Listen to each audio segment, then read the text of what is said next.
Ayan guys. So, ita-try natin mag-drawing na nakaganito. Nail. Ouch, ang sakit. Hindi na daw itutuloy ni Kasal. Ayan. Hindi na daw siya bababa sa reception. Ganun kagaga. Ayan. Ita-try natin mag-drawing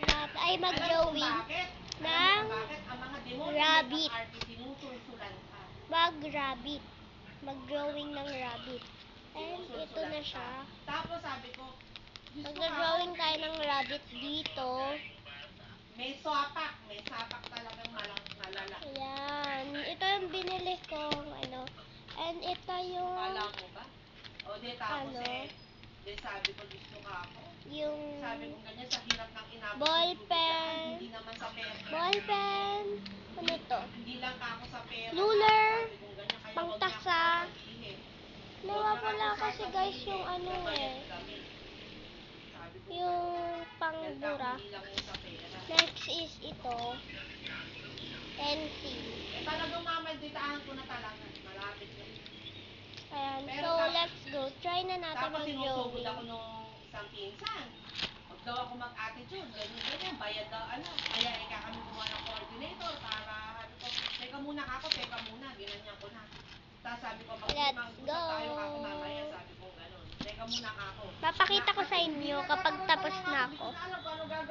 So, ayan guys, ibababa ko na yung pencil ko. Dahil tapos na ako. Sabi nga ni Kuya, sabi ko, sige, ano lang siya, smaller. Ulo lang.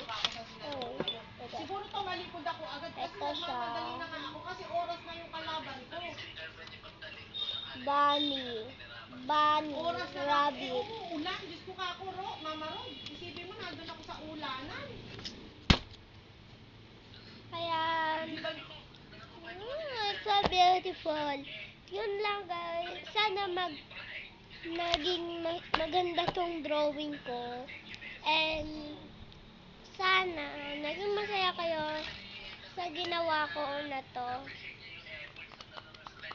So, pero nung gabi, goodbye na guys. Bye. Like and subscribe. Sana ayoko nang pumasok. Yung sabi ko, nagustuhan nyo tong drawing ko. Yun lang. Bye!